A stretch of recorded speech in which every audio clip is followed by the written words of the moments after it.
Action to announce, Mr. City Attorney. Good evening, Madam Mayor. No final action tonight. Okay, then we will adjourn the special meeting of the Folsom City Council and convene the regular meeting of the Folsom City Council and the Joint City Council Successor Agency Public Financing Authority, Folsom South of 50 Parking Authority, Folsom Ranch Financing Authority for Tuesday, October 10th. The clerk will call the roll, please. Council members Howell, Here. Miklos, Here. Sheldon, Here. Gaylord, Here. and Moran is absent. Okay, and if you will all join me in the Pledge of Allegiance. I pledge allegiance to the flag of the United States of America and to the republic for which it stands, one nation, under God, indivisible, with liberty and justice for all. And do we have an agenda update? You do not have any agenda updates tonight. Thank you. And we will start with scheduled presentation. Your first scheduled presentation tonight is the Police Department Annual Report for 2017. Welcome, Chief. Thank you very much. Good evening, Vice Mayor Howell, members of the council. Thank you for allowing me some time to speak with you tonight and provide this somewhat annual report for the Folsom Police Department.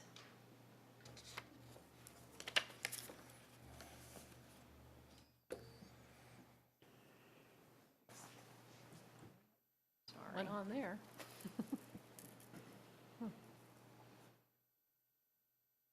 It was just working.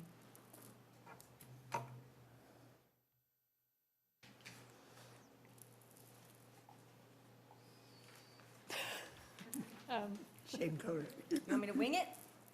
Yeah. I think you need to wing it for a moment. I don't know what's Look, we have another assistant arriving. going to turn the projector off and turn it back on and see what happens. All right, we got to give it a few seconds now to warm up, but Upgrades to the audio-visual stuff in this room cannot be coming a forthcoming. moment too soon. Well, while you guys are doing this, we could move to the next item, which is 5B.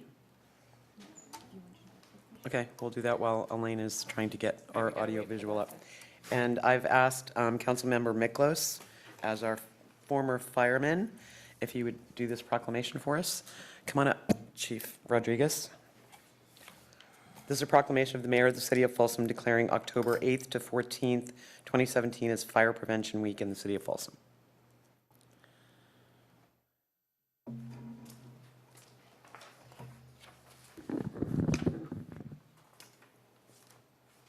Okay, so Chief, this is something we like to do on a regular basis. Did you introduce Lauren already? No, I did not. That's Lauren, turn around, let everybody camera see. Lauren Ono is our fire prevention officer. And what we're going to introduce here, and you can follow along if you'd like, write notes if you wish. Anyway, this proclamation, as the Vice Mayor said, proclamation of the Mayor of the City of Folsom declaring October 8th through 14, 2017 as Fire Prevention Week. Whereas the City of Folsom is committed to ensuring the safety and security of all those living in and visiting Folsom. And whereas the Folsom Fire Department responded to 193 fires in 2016, pardon me, and whereas these fires resulted in approximately $1.6 million in damage to public and private property, and a home fire escape plan provides the know-how to quickly and safely escape a home fire situation, and whereas a home fire escape plan includes 2 exits from every room in the home and a meeting place outside where everyone will meet upon exiting, and whereas Folsom's first responders are dedicated to reducing the occurrence of home fires and home fire injuries through prevention and public education, and whereas the 2017 Fire Prevention Week Every Second Counts Plan 2 Ways Out effectively serves to educate the public about the vital importance of developing a home fire escape plan with all members of the household. Now, therefore, I, Steve Miklos, on behalf of our Mayor Andrew J. Moran, Mayor of the City of Folsom, do hereby proclaim October 8th to 14, 2017 as Fire Prevention Week throughout this community. I urge all people of Folsom to develop a home fire escape plan with all members of the household and practice it at least twice per year, and to participate in many public safety activities and efforts of the Folsom Fire Department during Fire Prevention Week 2017, proclaimed on this 10th day of October 2017. So, Chief, on behalf of the City Council and the community, congratulations. I'm sure you'd like to say a few things about Fire Prevention Week, as well as Lauren. Sure, great. Thank you so very much, Honorable Vice Mayor and council members. Felipe Rodriguez, Fire Chief here. And we have Lauren Ono, who's our Fire Prevention Officer as well. This was actually spearheaded by Lauren, so I wanted her to get all of the credit up here. She does a fantastic job for us, keeping us safe, partnering with our businesses and such. As you can see, this week has been a very busy week here in California for all fire departments. And we extend all of our condolences to all the families and friends and everybody else down there in the Santa Rosa area and Sonoma, Napa County specifically that have been affected tragically this week. But here in Folsom, we want to ensure that everybody stays safe. We want to make sure that people have an escape plan and are able to get out of their house safely. Thank you so very much. I wanted to give Lauren an opportunity to say a few words. Thank you. I just want to say thank you for helping us bring awareness to Fire Prevention Week and fire safety with the proclamation. You got to talk about the pancakes. Saturday, pancake breakfast, open house, 9 to noon. Come by, come meet all your firefighters and all your staff at the fire department. And it's just one of, I don't know, what, 150 things that are happening in Folsom this Saturday? Yes, exactly. Yeah. So, and that's at the main fire station across from Across from Walmart, Station Okay. 35. And just a reminder to everybody, because, I don't know, I don't know if it was a hot dog thing or a pancake thing a number of years ago. There were people that were parking at Walmart and just walking directly across the street, which is a really bad idea. There's actually crosswalks and they're not directly in front of the fire station. And we don't want to have to send an ambulance out in the middle of the pancake breakfast to rescue you. So please use the crosswalks. Thank you. Thank you. Thanks. Okay, and with that, we will move to business from the floor. And if you'd let us know. She's going to try to get the TV presentation back up. Okay.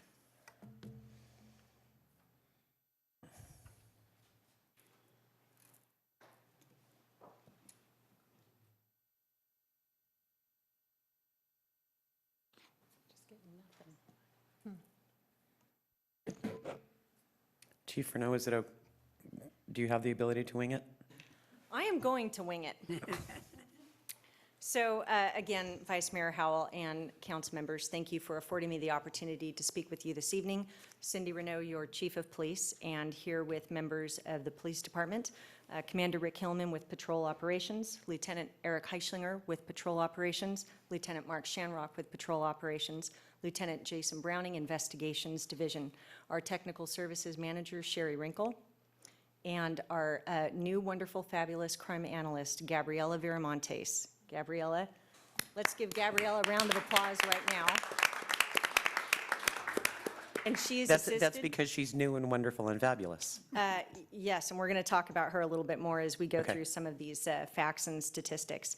And Gabriela is joined tonight by 2 interns from Sacramento State University, Diana and Kelvin, who have, I know Diana has been very instrumental in helping her put this presentation together, and I'd like to thank them for donating their time to our police department, both of you. We appreciate it. We only wish that we could see it. Yes. So crime is reported to the State Department of Justice and then eventually to the FBI, and it's used in one of 2 ways. It's Part 1 crime and Part 2 crime. So Part 1 crime is all of your kind of high dollar items, your violent crimes such as homicide, rape, robbery, aggravated assault, and then some of the more higher level property crimes, burglary, larceny, motor vehicle theft, and arson. Part 2 crime, simply put, is everything else, and it's a catch-all for forgery, fraud, vandalism, drug offenses, buying and selling stolen property, and it also includes a lot of the proactive work we do, what they call victimless crimes, where the state of California is a victim, which includes most drug offenses. So crime is reported in Part 1 and Part 2 categories. But what makes the most sense for us here is to talk about crime as person crime and property crime. I think that that's what resonates with most people, and that's what makes sense. So that's what we'll talk about.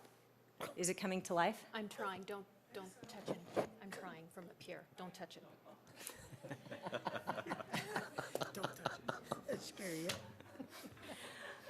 So I asked for a round of applause for Gabriela. She has been with the department for just under a year now, and before her presence here, the Folsom Police Department had been without a crime analyst since probably about 2010. I know when I came here in 2011, that category had been eliminated. We did some statistical work to bridge the gap in between then and now, and I was able to come before you a couple of years and talk about some statistics. And now we have Gabriella here as our crime analyst, and it's taken her several months to kind of get her arms around our picture and put this together so that I can update the council and the community on the trends here in our city. So I'm going to focus a lot of my comments on 2016 and 2017 year to date. So for us here in the city of Folsom, our main crime trends revolve around property crime. So theft of personal property, burglaries, retail theft, identity theft, vehicle theft, and robbery. And as we're waiting for the Technicolor to go away, because I know Krista's going to get this to work. Excellent, thank you.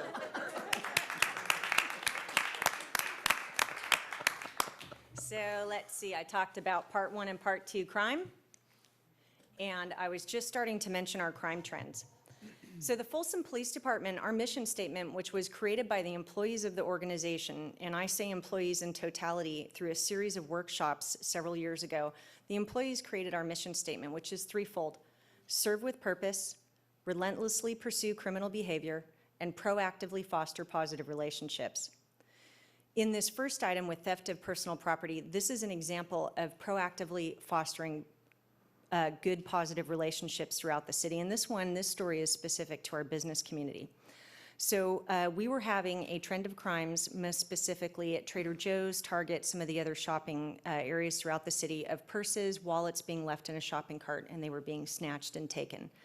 So Trader Joe's, we have a business watch program, and we've worked very, very hard to establish good inroads with the business community.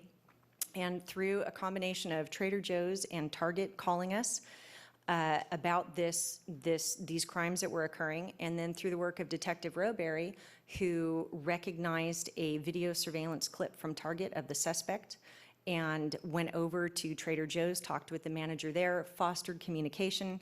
When the suspect came back into Trader Joe's called us, we made an arrest, and we took care of a very prolific crime trend in this area that was occurring not only in Folsom, but in the city of Davis as well, and probably several places in between.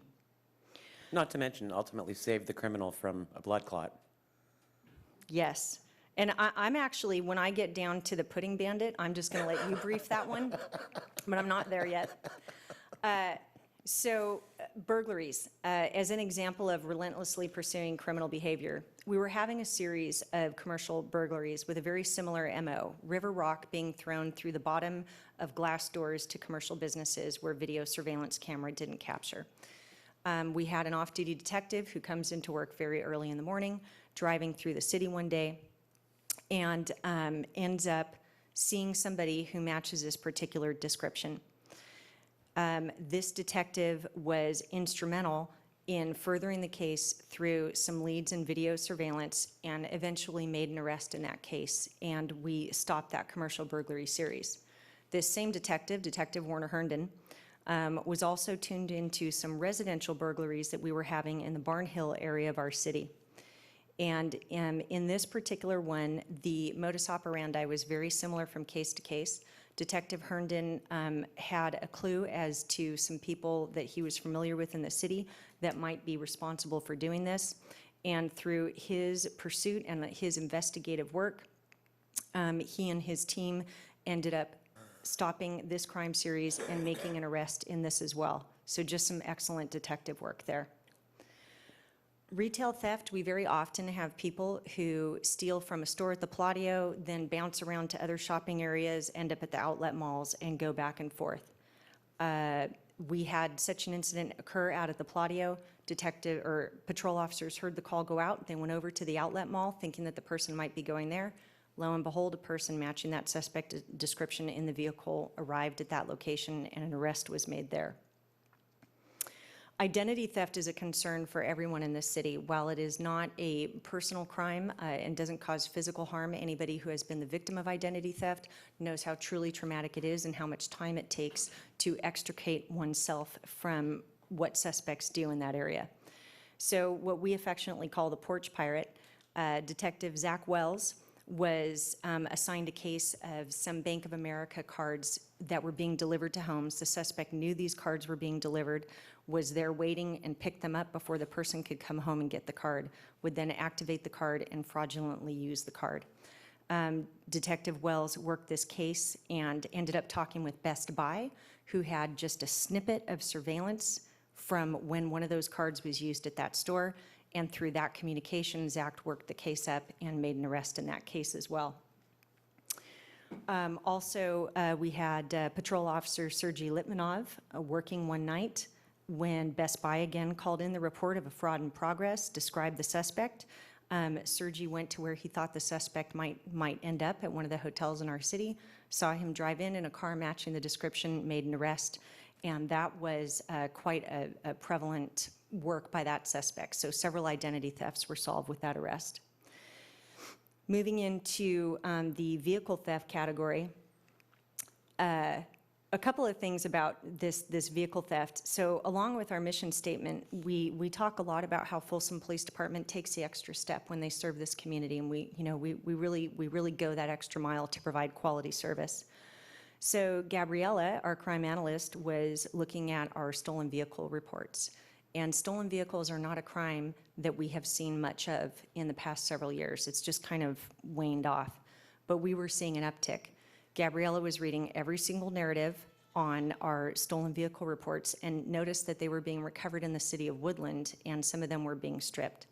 She worked with the Woodland crime analyst there to create a crime bulletin with as much modus operandi as they could piece together and suspect description as well. And then when Woodland made an arrest on a recovered stolen from Folsom in that city, called Gabriella, and our detectives are working that case. Since that arrest, our vehicle thefts have, and when I say vehicle theft, I mean stealing the whole car, have dramatically decreased. And then finally, our robbery. We had a bank robbery occur at the El Dorado Bank on East Bidwell. In kind of a long story that I'll make very short, Detective Mansour, there was a car involved, and Detective Mansour identified 610 vehicles that match the suspect description. He then worked with DMV to narrow, went through every single one of those 610 cars, coordinated with the car dealership to talk about a partial picture that showed a door, and then the dealership was able to say that was specific to these 2 years of models. He went and worked with DMV and narrowed 610 cars down to 2. Followed one of the suspects, and long story short, that turned out to be the suspect, and an arrest was made. And not only did that clear up 6 bank robberies, one here in Folsom, the rest in the Bay Area, but there was also a kidnap that suspect will be charged with as well. So some very good work.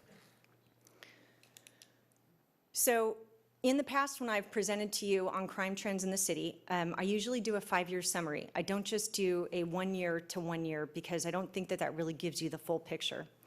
So this is total crime for the city of Folsom. So total number of everything that's reported, from a stolen bicycle to maybe an aggravated assault.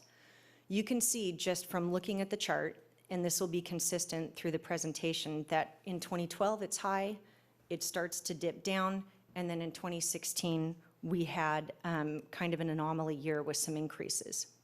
This slide compares more specifically year to date. So this allows me to show you apples to apples leading up to where we are right now in 2017.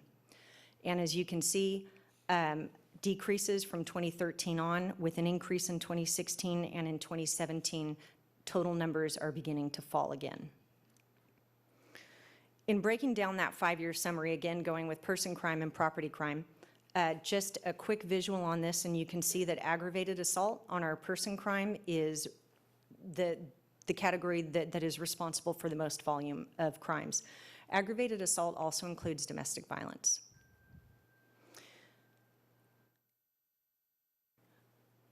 Again, to give you some apples to apples and the best up-to-date information I can, this is year-to-date 2017 5-year summary. And what you can see is aggravated assaults have dramatically decreased in the city of Folsom. The robbery category that looks like it's on the rise, the number is what it is, but when somebody goes into a store and they commit a petty theft, if when they are leaving the store, Victoria's Secret, whatever the store may be, CVS, Target, if when they are leaving the store, they resist the security guard, it turns into a robbery. And so the robbery categories that you're seeing, these are mostly petty thefts from retail stores where they resisted the security officer on site, and so it's categorized as a robbery. Domestic violence is something that we pay close attention to in the city of Folsom. As you can see, the suspect and victim profiles, and probably what's most important on this slide is a departmental response.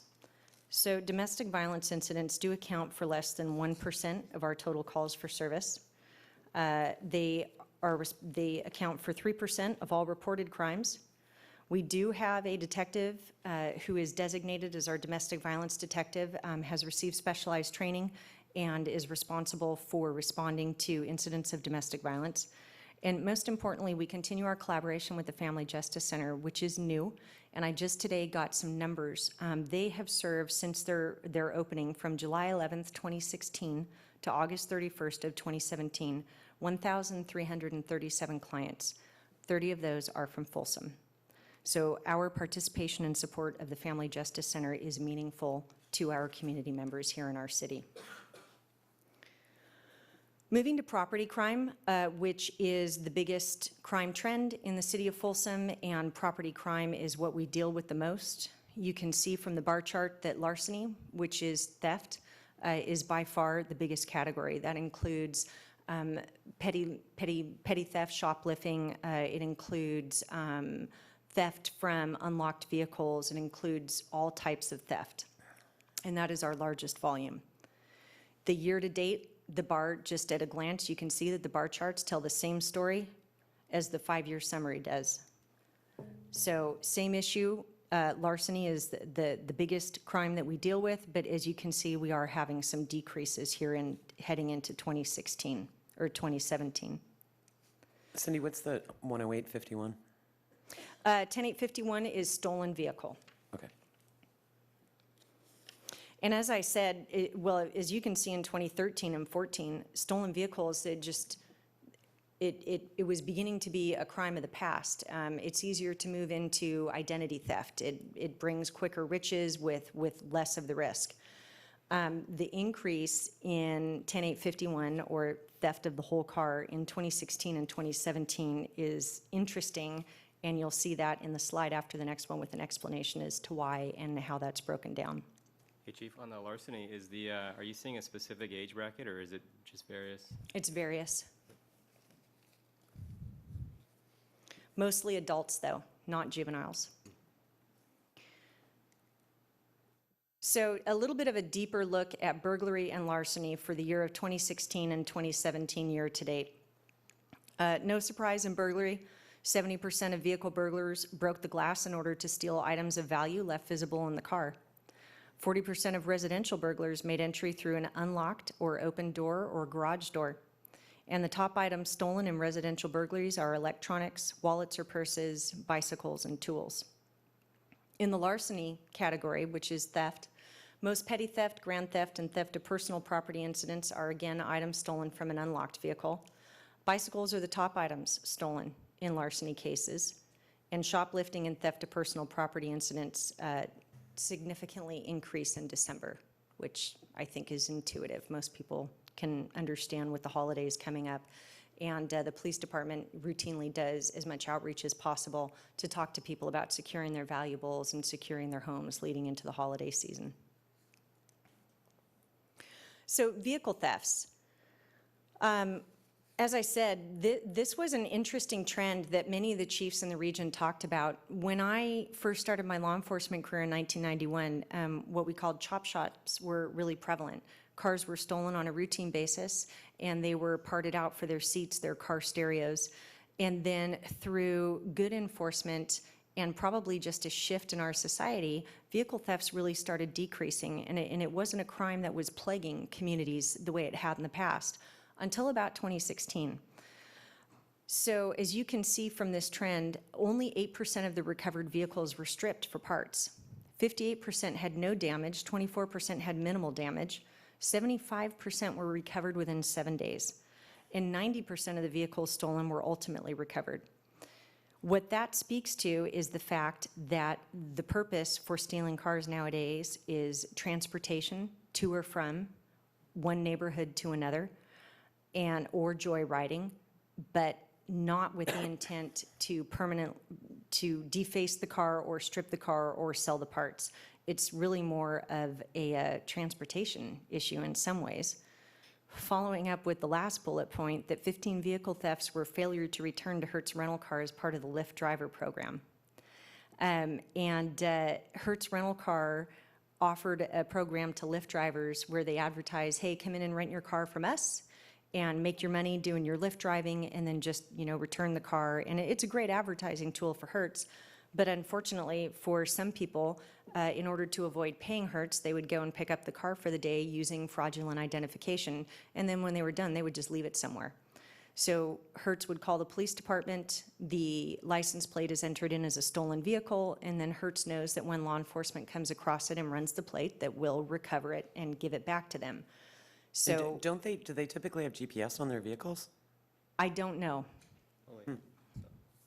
No, I don't think they do, but this has been their method of business.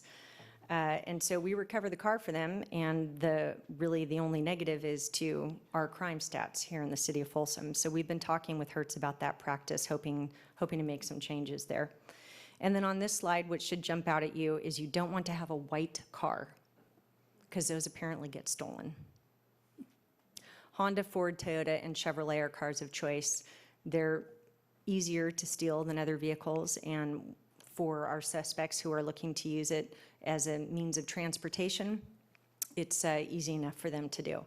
But we have had some very good success in some arrests that we've made with now driving down that number of stolen vehicles here in the city of Folsom. So the 2016-2017 year-to-date comparison, the bottom of the slide, good news is total crime is down by 5%. And again, the bar chart representation, you can see larceny has dramatically decreased. Our 10851s we're working on after that last round of arrests to make sure that the number continues to go down. And again, in the assault category, that does include our domestic violence. So no discussion of safety in the city of Folsom is complete without a discussion of traffic safety. We partner closely with the Office of Traffic Safety through the state, and we do receive grants that you have approved us to accept. And with those grant funds, we do programs like DUI saturation patrols, DUI checkpoints, distracted driver enforcement, bicycle and motorcycle safety events. You can see that our primary collision factor for our efforts is usually distracted driving. A lot of times it will come up as a code of speed because there are rear-end accidents with cars that are maybe following too closely or have not left enough space to stop appropriately in traffic. One of the other main pieces that we do on the enforcement side of the house is our every 15 minutes program that we alternate between the high school campuses. And this is targeted at seniors and juniors. It is a very emotionally impactful 2-day event, completely, it's 24 hours, and it is geared at giving kids and parents a look into traffic safety and specifically drinking and driving. It is a very powerful program, like I said, with, I think, good results on our high school campuses. As you can see from the traffic collision summary at the bottom, year-to-date for 2017, fatalities, injuries, and non-injuries are trending down. And the most prevalent spots for traffic collisions are circled in red on the map. Our investigations division, 2016 and 2017 year-to-date, their top 3 types of investigations: fraud, theft, and burglary, commercial, vehicle, and residential. In this time frame, they wrote 96 search warrants, made 127 arrests for 2017 year-to-date. They're doing a fabulous job, and it's a very dedicated and proactive group of detectives that we have. And our wonderful communication center. the primary public safety answering point for the city of Folsom, all 911 calls and non-emergency calls into our comm center. So you can see on this one chart that we are tracking population growth as it correlates to our increase in 911 calls. And you can see the workload for 2016, a total of 103,311 calls handled. 27 year-to-date, 69,577 calls handled. They're extremely busy. The benchmark standard in the industry, as set by the state, used to be the percentage of calls answered within 10 seconds. So when a citizen dials 911, within 10 seconds, 97% of the time, a dispatcher would pick up the phone and they would be speaking to an emergency worker immediately. As you can see, between 2013, 2014, in that time frame, the state changed the standard from 10 seconds to 15 seconds. With that said, we're now at 99% of our calls answered within 15 seconds. That is an impressive representation of the work that our dispatchers do, and I think you'd be hard-pressed to find that type of customer service in other cities. Can't resist talking about a few highlights from 2016. The Folsom Police Department is very proud of our city, very proud of the community we serve, and very proud of the job we do to accomplish those things. Both internally and externally, we display the best work ethic, the most professional and committed work ethic isn't the right word, but commitment to the job that we do every day. And that is seen in some of these competitions that we participate in. These are statewide. Sometimes they're more than statewide. They draw in from surrounding regions as well. And Officer Gruenberg and his dog took part in 3 competitions and reached 3rd place in search, 4th place overall in South Lake Tahoe, and 4th place in obedience in Stanislaus.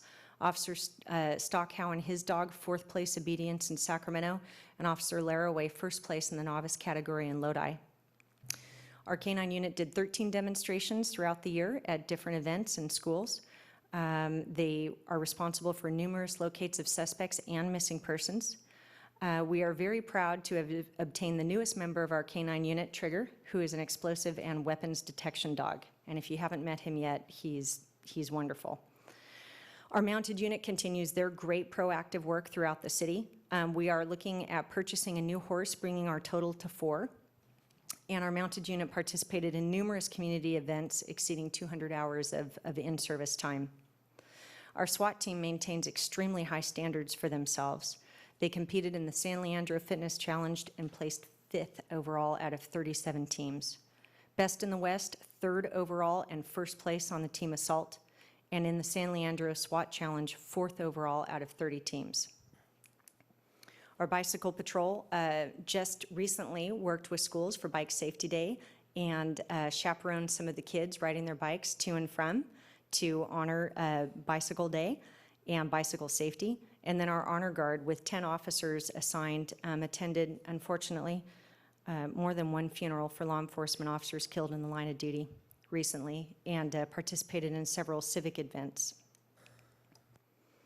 I certainly won't read all of these, but out of our awards ceremony, we had an exceptional investigation for a robbery to one of the jewelry stores, a Gravitas jewelry robbery here that was fantastic. And I really want to point out the certificate of recognition to our firefighters, our partners in public safety here in the city of Folsom, who worked with us very closely on a very traumatic call that involved the death of an infant. And we had the opportunity to honor these firefighters and medics and thank them for what they did with us that day.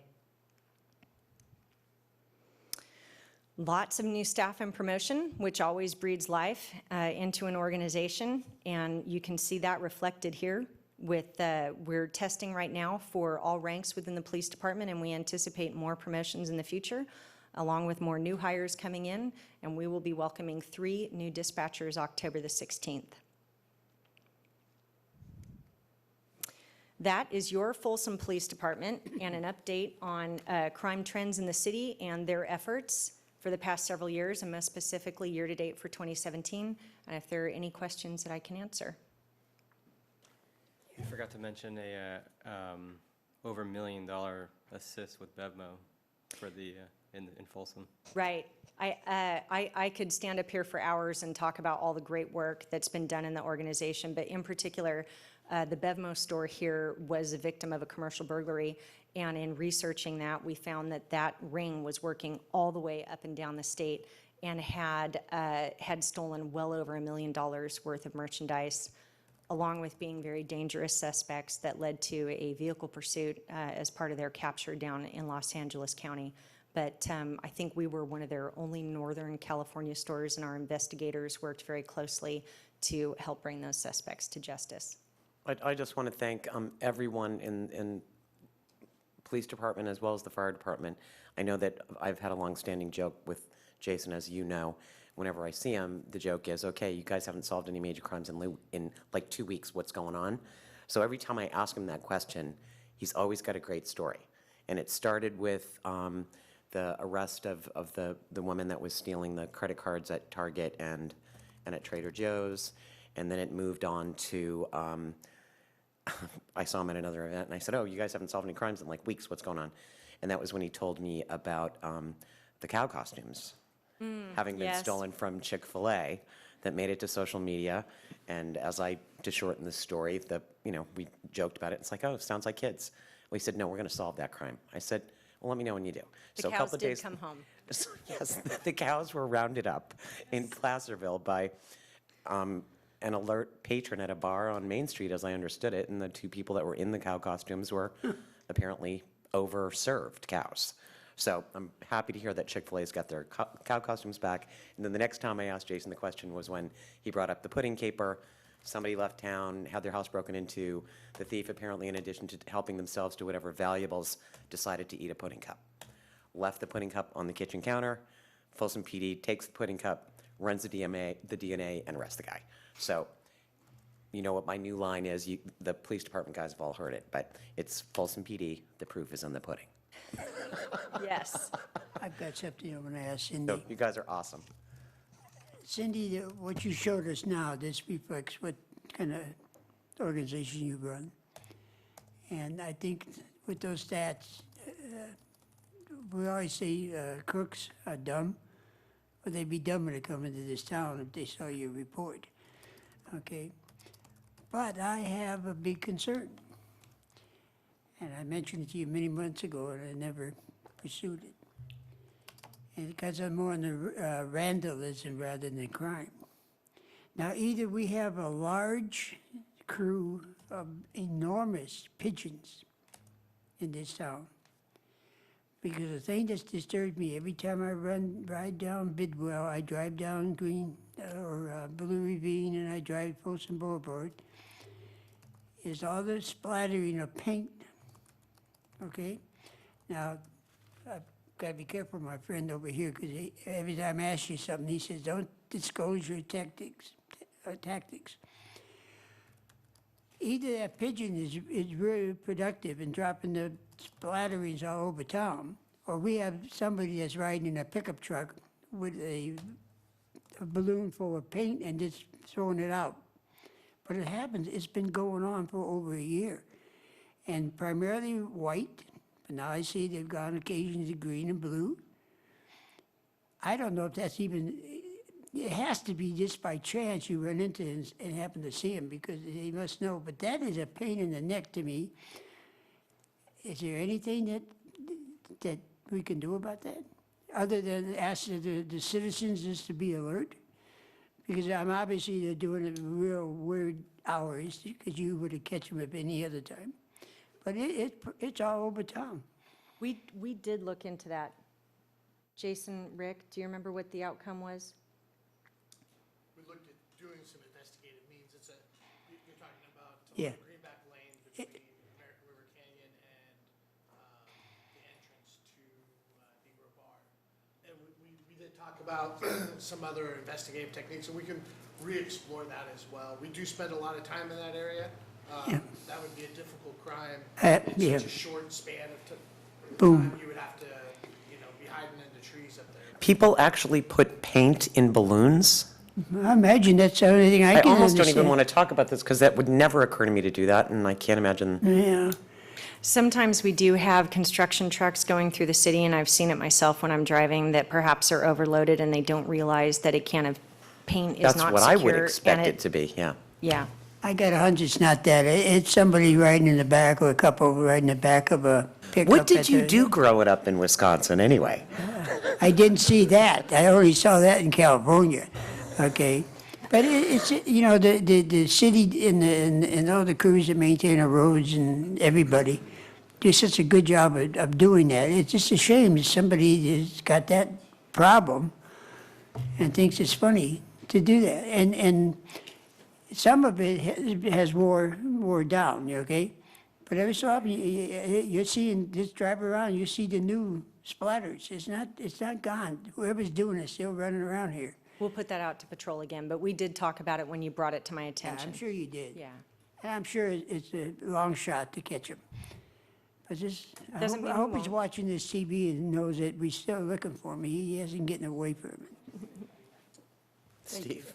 Yeah, Chief, I have to commend you on seeing those crime stats, because I know we've had many discussions about Prop 47 and 54 and all the decriminalizing of the different levels and so on and so forth. So to see those numbers and hearing what the communities up and down the state that I hear because of ACAPS, I can't say enough how much I appreciate what you and the men and women of your department do. I also want to thank you and the fire chief for having just such a great working relationship. You don't hear a lot of that in a lot of cities. I was fortunate in my career that our police department and fire got along really, really well. By what we have seen that you guys do together is remarkable. You don't even give it a second thought what uniform you have on. You're out there just to do a job. And it's certainly prevalent and shows very well in the community. So I want to thank both of you, since you're both here, for that relationship. And again, awesome job to your folks in the dispatch center. We couldn't be more proud to see that 99% number at 15 seconds or less, 97%, 10 seconds or less. Amazing, to say the least. Absolutely amazing. So thank you on behalf of the community that we serve up here as city council members for the wonderful service you guys are providing. And it's absolutely positively no accident that the service provided by Folsom Police and Fire is a significant contributor to the fact that we routinely get named one of the best and safest places to live in California and the United States. And we owe a lot of that to the great work of both of the departments. Thank you. Thank you very much. Appreciate your time. Hey, Chief. And with that, we will move to business from the floor. Clerk, assist me in reading the names of Yeah, you those have 3 individuals. requests to speak tonight. Your first speaker will be Jim Carnes. Jim will be followed by, it looks like Robert Sanger and Chris Clark, followed by Bob Peak. Good morning, City Council. Jim Carnes, 158 Winding Canyon Lane, and representing the Folsom Rotary Foundation. As all of you know, I've been working on a big project for the foundation since nobody really knows us, trying to make an impact. And you've seen the renderings, and this was lighting up the Lake Natoma crossing. Along with my stakeholders, Bob Holderson, Will Kempton, Tina Pauley, Claudia Cummings, Marianne McCullough. We've had several meetings, and I told Andy a couple weeks ago when I ran into him, I'd have an update in about 2 weeks. And what has transpired with Philips Electronics, let me just back up a second, was the fact that there are approximately 50 cities in the United States that have a bridge. And the 3 things that happen if you have a lighted bridge are your branding goes up, we're already a great city, branding goes up, tourism goes up, and economic development around Sutter Street goes up. So the point is, it was like a kind of a win-win-win for an economic development project, and we were going to kind of partner. So several months ago, I found out about a week before the deadline, Sacramento County allocated $1 million from their TOT money for various projects all over the category. So Paul Bonaventure sent me the form, and I filled it all out. Sue Frost was all excited about it. Her chief of staff liked it. And so the point was, we got into the deal. It started going through the process. Now, they actually had 149 applications for the $1 million. One thing that kind of hurt us was the fact that at the beginning, 2 supervisors and the 3 other chiefs of staff were going to get together and pare down this list. and after 6 or 7 weeks, that wasn't working. So they hired it out to an economic consultant who ranked them. So we lost some of the Sue Frost, input, so to speak. So anyway, the final, I got an email about 2 weeks ago, and I want to congratulate, Robert Gross. If you don't know already, he got $50,000 for the Johnny Cash Trail. We And know that. You know that. So we didn't get any grant. So our team got together again and said, what do we do now? And if we had gotten any money, it was going to be for contingencies and just, trying to go this alone is what we were doing at the beginning. Now we didn't have that. So we had a meeting, Bob Holderness and all of us, and we said, okay, let's go to Plan B. And Plan B is to go into the upcoming River District overlay. Now, That's great, Jim, but that hasn't happened yet. no, I understand that, and that's why we tried to go alone. I know this is going to take longer, but even Sue Frost says, you kind of need to partner with the city and, You kind of have to since it's our bridge. well, yes. So, You don't get to go it alone on that. no. So that was our, Our Public Works Director will see to it. Then he will have to call the police chief. So the point is, when I looked at the new handicap trail, down by the bridge, beautiful, and I remember walking that and looking up and, Mary Ann McCullough saying, having light tours, all kinds of things. So the point is, we're not going to go it alone. We want to get on board. Maybe, we can be, the first project, in the River District. Any questions? I can't think of, I have a comment. yeah, When you showed me your diagram and we met over at the Boeing area and talked about it, I thought it was a neat idea. It looked Right. good to me. So I happened to meet a lady that's in town, been in town a long time, very active, and I mentioned that. I thought it was a neat deal. She told me very quickly, "Did you think about Fish and Game?" I said, "No, I didn't think about Fish and Game." She says, "Lights on that bridge, it's gonna affect the critters in that water, and you're gonna have a problem." I said, "Not me, it's gonna be Rotary." However, if you haven't thought of that, just because I didn't think of it, when you showed it to me, I thought it was a neat idea. Just be careful, because Yeah. maybe there is something there. no, that did come up. And the thing that the lighting company said, first off, these are going to be we got rid of the floodlights up or down, just horizontal. These would just be horizontal. And the head guy said, you will not get any more light than you do right now. So, All right, being told that by Phillips is one thing, having that conversation with Fish and Game is another. another thing. Yeah, so I'm not saying, it kind of came up and, here again, I would think that that's something, does that come up in like a CEQA investigation, or when you go through CEQA? Well, the woman I was talking to is very acquainted in environmental issues, so I would give her the benefit of the doubt that she probably knows a little bit more than I do, for sure. Right. I'm just saying, check with it, because you don't want to get all your effort and then find out there's no way. Because if you remember, when we tried to get a billboard, a lighted billboard by the Auto Plaza, which we have now, there was all kinds of argument about the dark lights, the skies and all that. Yep. What sounds like a great idea, then somebody's got to rule against it sometimes. Well, just one quick point about mitigation. We thought about it as really. Jim, I think that's kind of going, we don't want to get into a discussion about environmental mitigation at this no. point on a non-agendized Okay, item. so, Thanks you for know- the update. Yep. So we can do that, though, huh? We can, No, you can have whatever meetings you want with our staff. You can't do anything without talking to our staff first. right. Okay. We'll do that then. And we've had this conversation, so, Yeah. okay. Thanks, Jim. Okay, thank you. Thanks, Jim. Your next speaker is Robert Sanger and Chris Clark. I'm going to touch it, Krista. Don't touch it.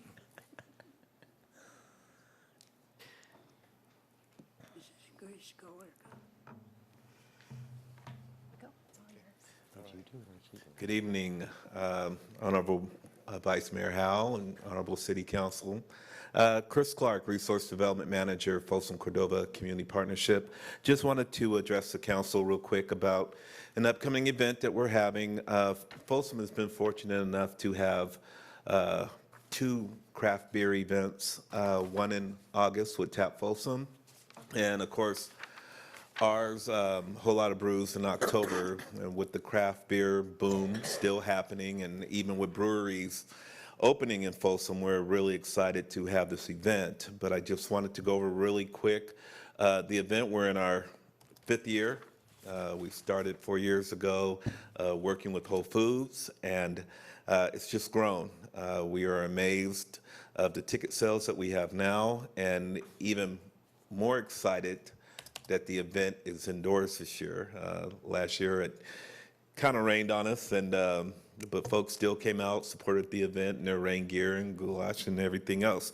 So anyway, I just wanted to thank you for your support, and also Chief Renault and the PD department for their support and helping us put this event on. But again, this event is October 21st. It will be indoors at the Folsom Sports Complex. We would like to invite all of you as our guests with 2 tickets to the event. They will be under your name at will call. If you are not able to make it, you can transfer those tickets. So I just wanted to give you a quick update on the event. Like I said, we're really excited. We'll have over 75 tasting stations that will include area restaurants, breweries, distilleries, and cideries. So it's going to be a pretty big event. So thank you so much for your time. Thanks, Chris. And Robert Sanger, I'm the Executive Director for the Folsom Cordova Community Partnership. And we're excited every October when this event happens. This is a key fundraiser for our organization. And also it provides an opportunity for our organization to get some public awareness and for the community of Folsom to hear about our organization and the work that we do to help reduce the risk of child abuse and neglect, and also help individuals towards self-sufficiency and be able to provide for their families. So we're excited about that. Tickets are $35, and they can be found at wholelotofbrews.com. And then also there's some limited edition VIP tickets, so they won't be sold at the door. They are only available online. So we're just excited to have the event, excited to have it at the Folsom Sports Complex, and we just appreciate your support, and we hope to see you there. This has got to be a first, because I've never heard of this event at the sports complex. That's correct. This is the first year that it will be at that location. It used to be in the parking lot over by Whole Foods. Yes. I can see by being inside a lot better than being outside. It is. Especially It will be. this time of the year. But Yeah. It's nice if it isn't raining. It's a great event. Well, and if it's not raining, we're going to be able to actually have it indoors and outdoors. So, yeah. So it'll be nice. You know, I think really, and I'm not a teetotaler, but you know, I look at the agendas in the Park and Rec sends us what's going on and everything, and as Carrie said, so much is going on. I'm surprised that we don't have a high percentage of alcoholism in the city of Folsom. If there is not a brewery or, you know, and I tell you, beers make some profits. I understand that. I wish you well. I hope that a lot of people show up, and it's going to be interesting. See, that will hold a lot of people over there, so let's hope you fill it up. It will, yes. And the craft beer boom is in full swing. So, yeah, we definitely appreciate it. All right. Thank you. Thank you. Okay, your next and final speaker is Bob Peak.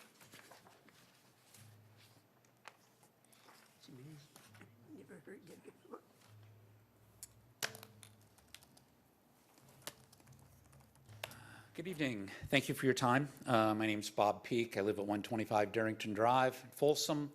I'm here basically representing a group of people, about 50 of us that live on Darrington and the associated cul-de-sacs, who are still concerned with the traffic mitigation measures that were made when the dam was reopened.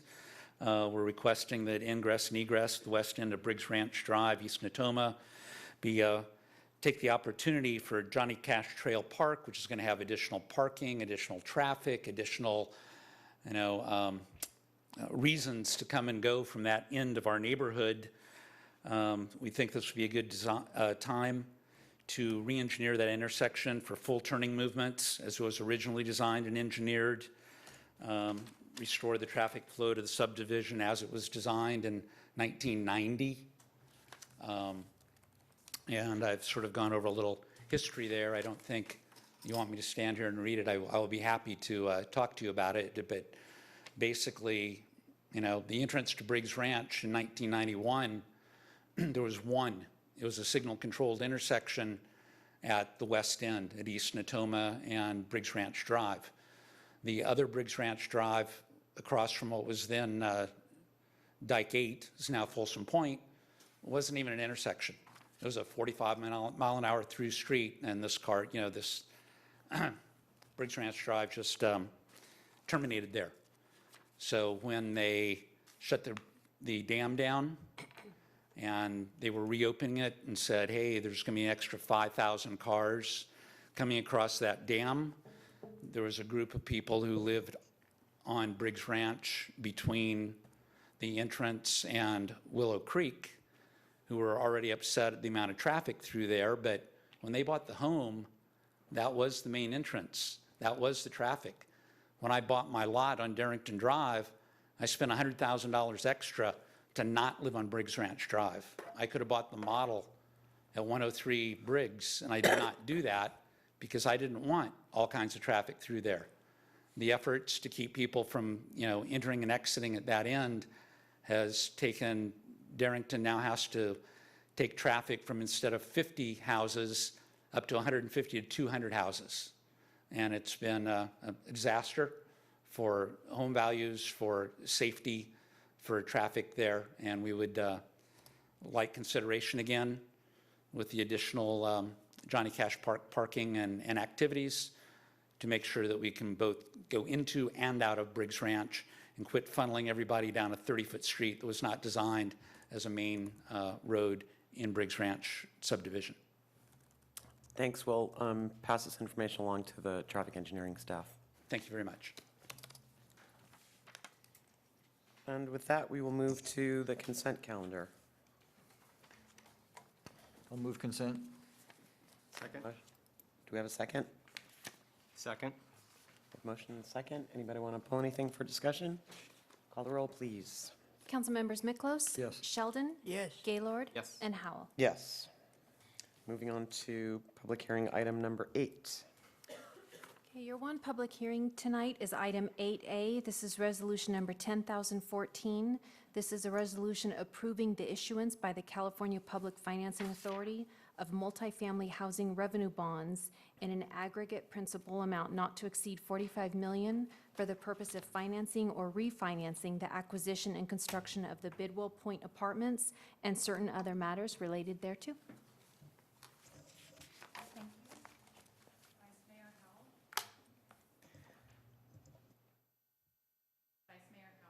Of the City Council, Pam Much Johns, better. Community Development Director, New Technology. This resolution, as the clerk has identified, is for housing revenue bonds for the East Bidwell Street Apartments, or Bidwell Street Apartments. As a reminder, this is a project that the City Council approved for a mixed income project in June of this year. The bond issuance is done by the California Public Finance Authority. And this resolution establishes the city as an additional member of that organization, but has no debt obligation or liability for the city. Additionally, the project developer is required to indemnify both the Cal PFA and the city of Folsom. We have representatives from the developer, St. Anton, Artie Zahadani, and from the Public Finance Authority here to help answer any questions that you have. The action does require a public hearing and is exempt from CEQA. Have any questions? Anybody have any questions? No. So I believe we need to open the public hearing. So we will open the public hearing. You have no request to speak. So we can close the public hearing. I'll move the item. Second. We have a motion and a second. Any other questions or comments? Call the roll, please. Councilmembers Miklos? Yes. Sheldon? Yes. Gaylord? Yes. And Howell? Yes.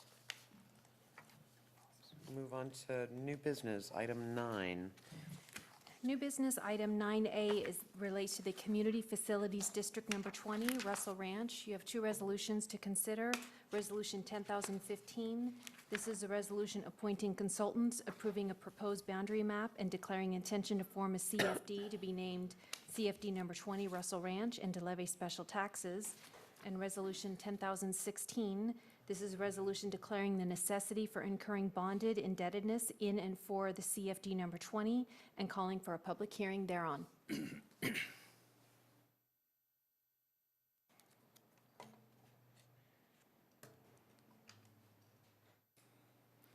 Mr. Francis? Members of the council, Jim Francis, your Chief Financial Officer. I'm here to present the presentation for the intended establishment of CFD number 20. The new home company, or Russell Ranch, requested this of the city, form the proposed CFD, which we're calling number 20. Formation is subject to the Melrose Act and to various city policies regarding land secured financing. The boundaries of this property are Highway 50 on the north, Placerville Road, and then you'll see this is the county boundary, and this is White Rock Road. So the area in here is the proposed boundary area. In accordance, the city already adopted this use of the land, so it will include approximately 245 single-family units, 544 high-density single-family units, and 114 low-density multifamily units. In accordance with the Public Facilities Financing Plan, the CFD is to provide funding for the backbone infrastructure, and that includes your water, sewer, transportation, drainage system improvements in the area. It will not provide for any specific maintenance services. Again, the CFD special tax, in accordance with your policy, is to be leveled through 2066-67. This is an extended term which your policy allows. The rate will increase annually by 2%. You'll have a maximum special tax ranges from $1,200 to $1,700, which is less than 1% of the assessed value. Your bonded indebtedness limit is 70 million, but will be within a city policy of 3-to-1 ratio of debt to assessed value. Again, in accordance with your policy of a 2% property tax limit, the estimate assessed to the assessed value, we're in about the 1.6 range, varying by type of development. The major elements of this CFD, again, are the extended term. The financing then is through bond proceeds and pay-as-you-go revenue. The maximum tax will begin upon pulling of a building permit. The pay-go is 100% to the developers in the first 20 years and then to the city. That again is in accordance with the public financing facilities plan. And the council retains, after the debt service is paid at its sole discretion, the right to extend or discontinue or reduce the maximum special tax. Again, this action approves the resolution of intention to form the district, approves the boundary map, approves the rate and method of apportionment and several consultant uses of consultants, and declares a necessity for incurring bonded indebtedness, and sets a public hearing, which would be November 14th of 2017. The development of the CFD is in line with all of your policies regarding land use financing. and is similar to the other CFDs we had south of 50. And with that, I'll wrap it up for comments. Do you have any and questions? Do we have any motions? I'll go ahead and move resolution 10,015. I'm assuming you want them separately, Mr. Attorney. Second that. Okay, we have a motion and a second. Call the roll, please. Councilmembers Miklos? Yes. Sheldon? Yes. Gaylord? Yes. And Howell? Yes. And I'll move. Thank you. 10016. I'll second it. Call the roll, please. Councilmember Miklos? Yes. Sheldon? Yes. Gaylord? Yes. And Moran? You mean Howell? Howell? Yes. And that moves us on to item 10. So item 10 is the Joint City Council Successor Agency, PFA, Folsom South of 50 Parking Authority, and Folsom Ranch Financing Authority meeting. If the clerk will call the roll, please. Council and board members Howell? Here. Miklos? Present. Sheldon? Here. Gaylord? Here. And Moran is absent. And Consent. Okay, we have a motion on consent. Do we have a second? Second. Call the roll, please. Councilmember Miklos? Aye. Sheldon? Yes. Gaylord? Aye. And Howell? Yes. With that, we will reconvene the regular meeting of the Folsom City Council and move on to city manager report. Thank you, Madam Vice Mayor, and good evening, everyone. Certainly, there's a lot of the varied and the sundry activities going on in Folsom, but before I talk about the more specific ones, I just want to thank and recognize our staff who are out fighting the fires in Sonoma and Napa County, which, as the fire chief mentioned earlier, are devastating and tragic. But we do have one brush fire engine with an engine company out.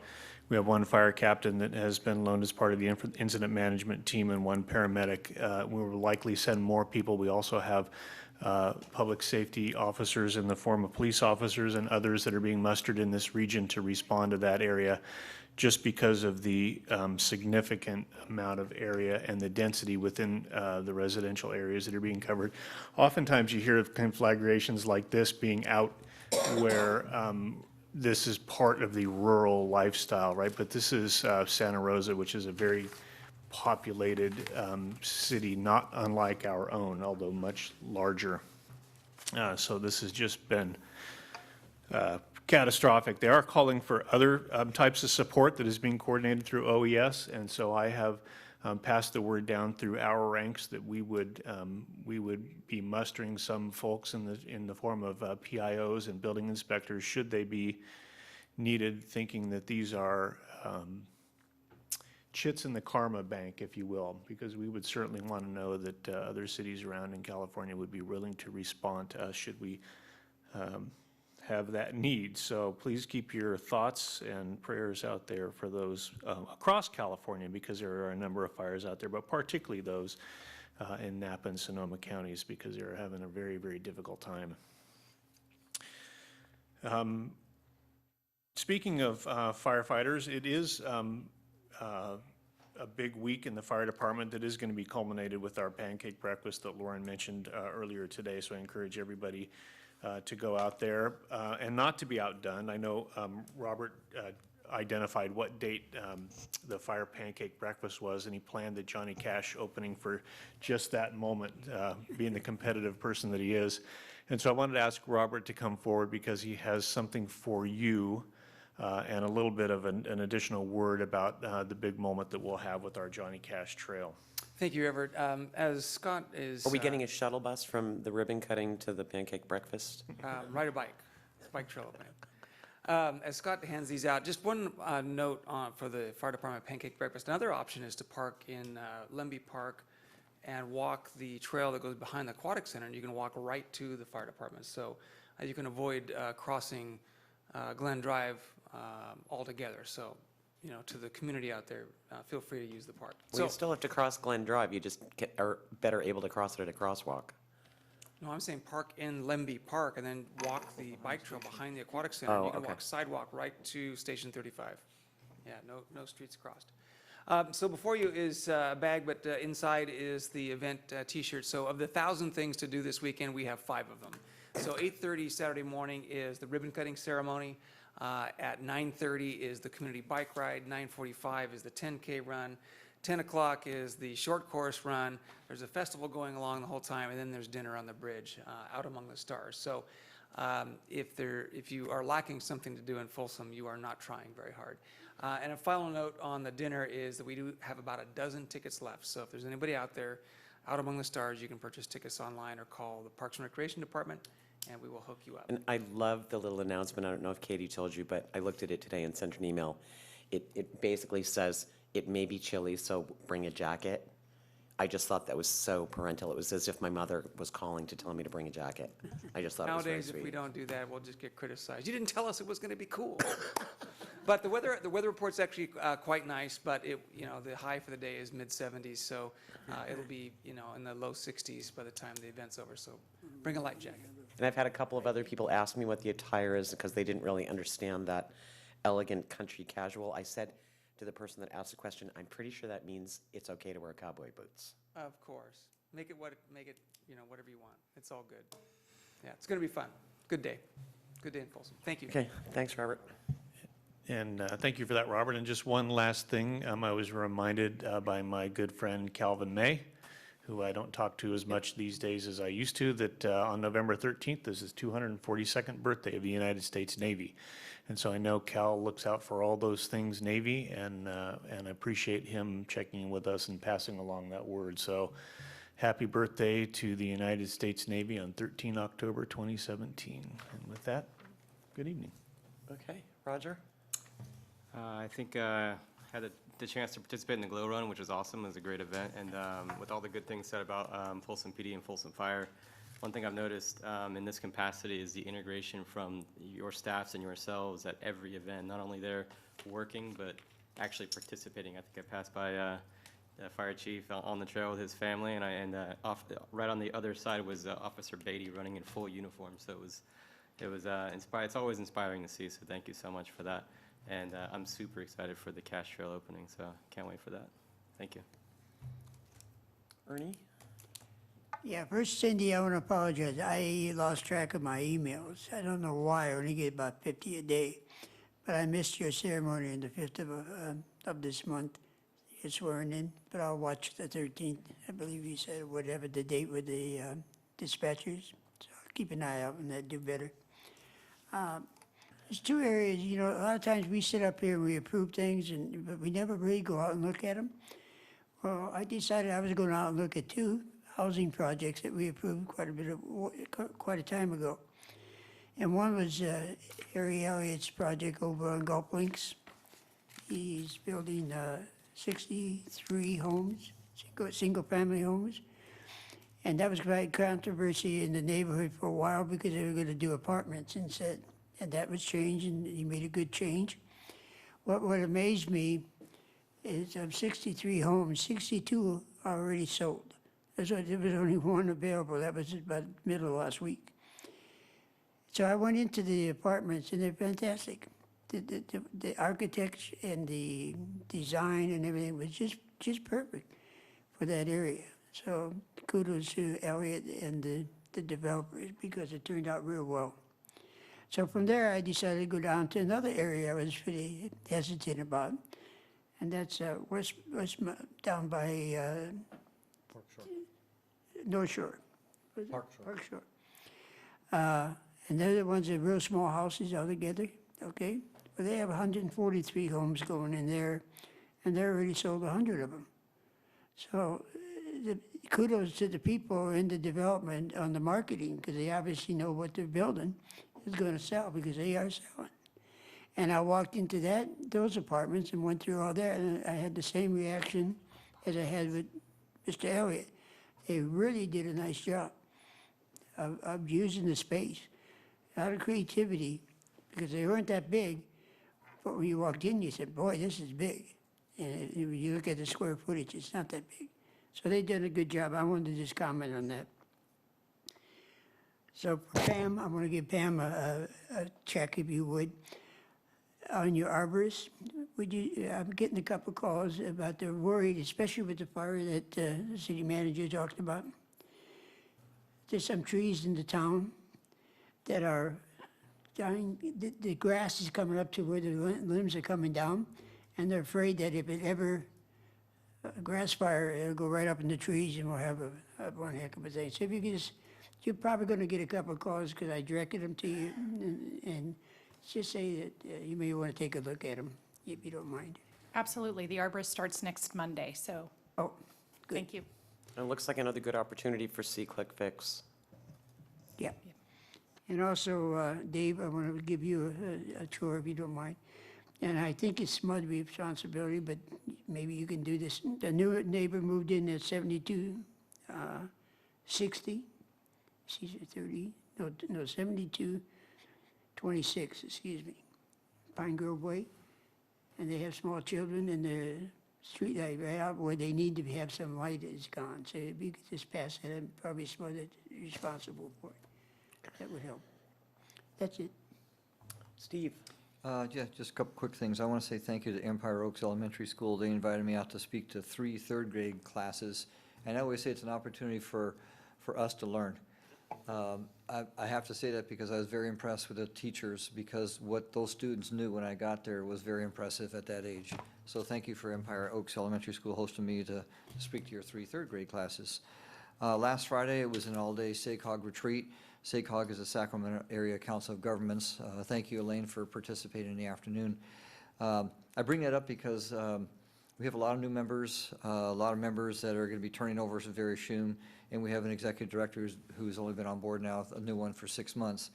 It's very important to bring it up now because there's going to be things coming down the line, and one of the biggest, several things we discussed, but I think one of the biggest things and topics on the mind of the 22 cities and 6 counties that represent SACOG is what is our purpose, what is our mission, and what do we want to get into or not get into.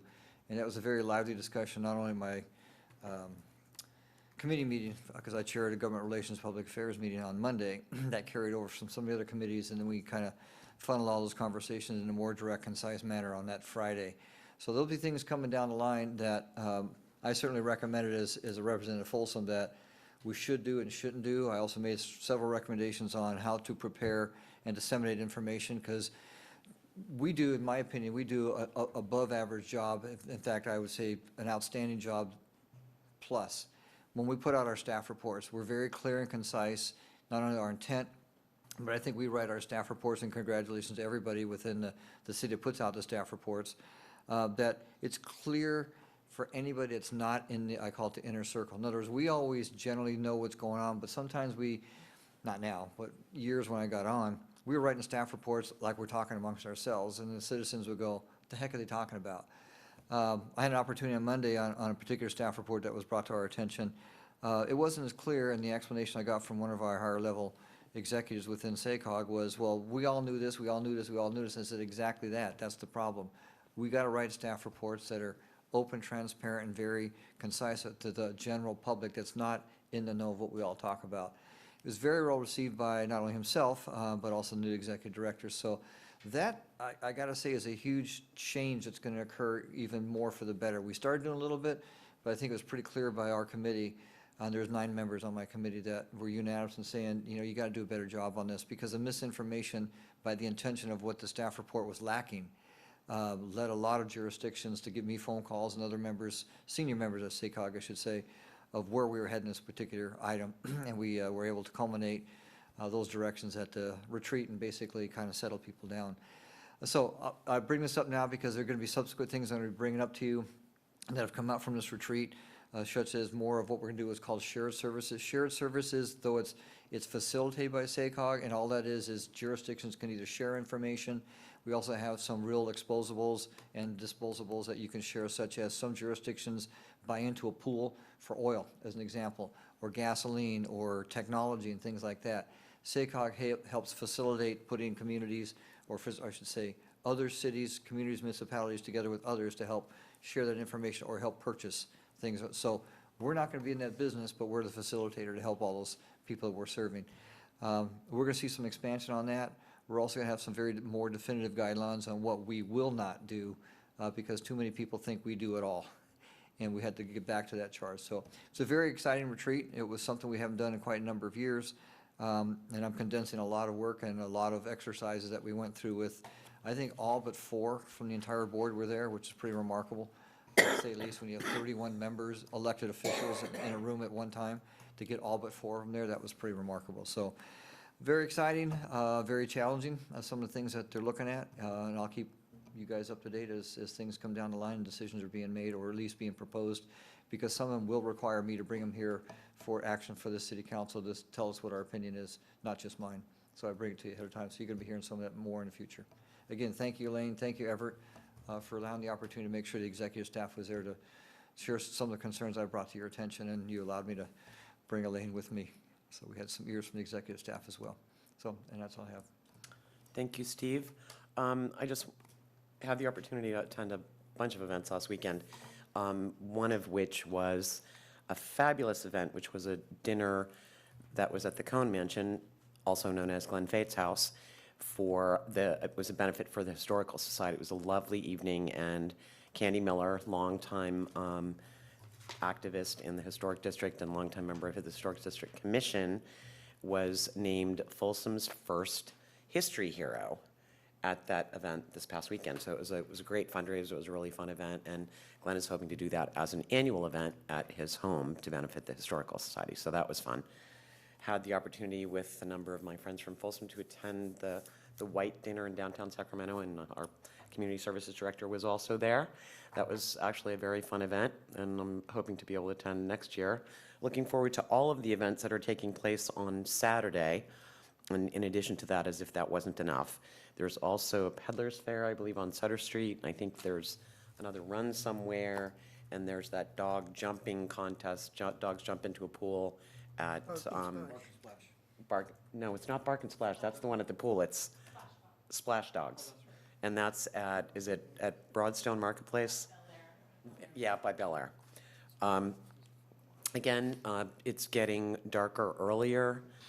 Halloween is coming around the corner. It's been darker in the morning. I don't know if that's a function of the sun coming up later in combination with the smoke that's out there, but kids are on their way to school, or they're coming home from athletics, and please be careful because kids are invincible, so pay attention, drive the speed limit, and have a safe evening, and we are adjourned at 7:52.